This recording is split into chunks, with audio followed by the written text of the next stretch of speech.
Hello everyone, welcome to Concept Kunji, the key to basic concepts. आज हामी डिभिजिबिलिटी टेस्टको बारेमा कुरा गर्न गइरहेका छौँ। भिडियोको डिटेल्समा जानुभन्दा पहिला म तपाईलाई एउटा क्वेसन सोध्छु। लु भन्नुहोस् त, एक्चुअल डिभिजन नगरिकन 10 सेकेन्डमा भन्नुहोस् है त, 728 लाई 14 ले डिवाइड हुन्छ कि हुँदैन?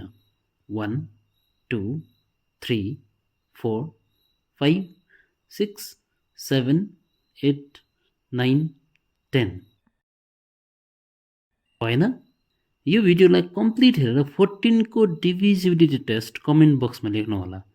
अनि भिडियो मन पर्यो भने कन्सेप्ट कुञ्जी च्यानललाई माया पनि दिनु होला है त। First of all, what is divisibility test? कुनै एउटा नम्बरलाई अर्को कुनै नम्बरले डिवाइड हुन्छ कि हुँदैन भनेर एक्चुअल लङ डिभिजन नगरिकन चेक गरेर हेर्ने सर्टकट मेथडलाई डिभिजिबिलिटी टेस्ट भनिन्छ।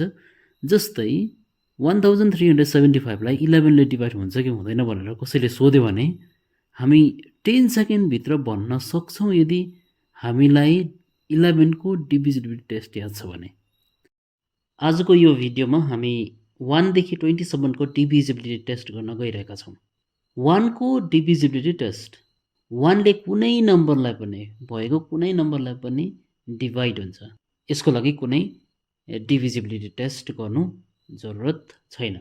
डिभिजिबिलिटी टेस्ट फर 2, 10 र 5 हामी एकैचोटि 2, 10 र 5 को गर्दैछौँ।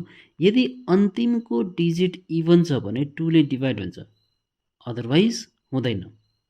10 को मल्टिपल हो कि हैन भनेर चेक गर्दा अन्तिमको डिजिट 0 हुनुपर्छ, त्यसलाई 10 ले डिवाइड हुन्छ। 5 को डिभिजिबिलिटी टेस्ट गर्दा अन्तिममा 5 और 0 हुनुपर्छ, 5 ले त्यो नम्बरलाई डिवाइड हुन्छ। Let's move to the divisibility test for 4, 8 and 16। 4 को डिभिजिबिलिटी टेस्ट गर्दा अन्तिमको 2 डिजिट नम्बर हेर्नुपर्छ। यदि त्यहाँ 00 और 4 ले डिवाइड हुने नम्बर छ भने त्यो दिएको नम्बरलाई पनि 4 ले डिवाइड हुन्छ। 8 को डिभिजिबिलिटी टेस्ट गर्दा अन्तिमको 3 डिजिट नम्बर हेर्नुपर्छ र 16 को निम्ति अन्तिमको 4 डिजिट नम्बर हेर्नुपर्ने हुन्छ।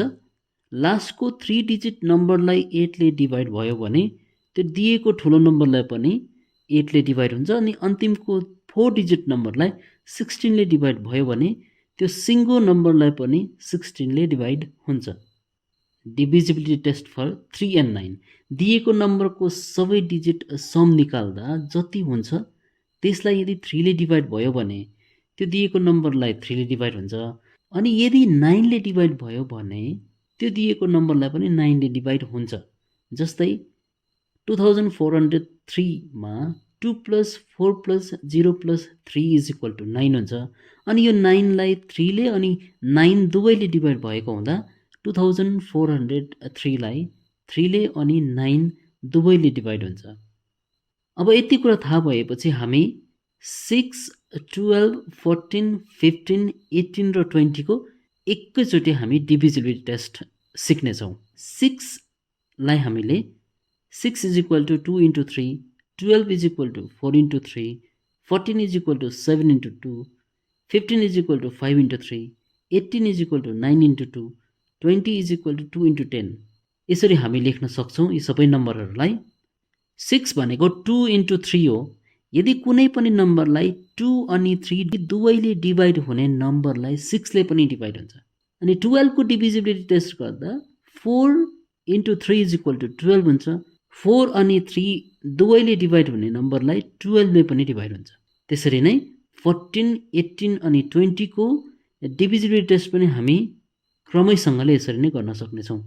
15 को पनि हामीले 5 × 3 गरेर 5 अनि 3 दुवैले डिवाइड हुने नम्बरलाई 15 ले पनि डिवाइड हुन्छ भनेर हामीले यसरी टेस्ट गर्न सक्छौँ।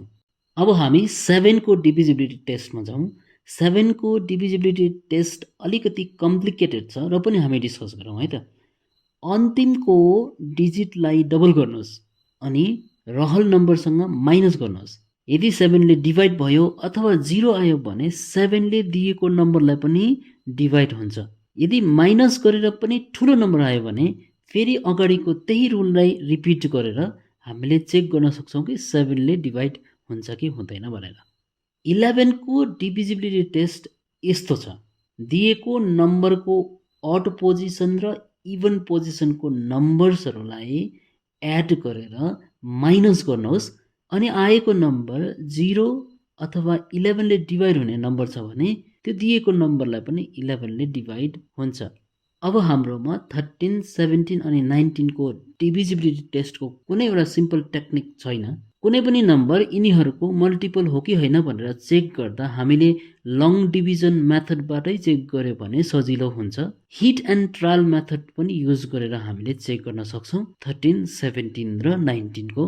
अनि हामीले यस्तो खालके प्राइम नम्बरको डिभिजिबिलिटी टेस्ट गर्दा लङ डिभिजन मेथड नै युज गर्नु सजिलो हुन्छ। हामीले यो भिडियोमा 1 देखि 27 को डिभिजिबिलिटी टेस्ट गर्यौं। तपाईले अन्य नम्बरको पनि डिभिजिबिलिटी टेस्ट आफै बनाउन सक्नुहुन्छ।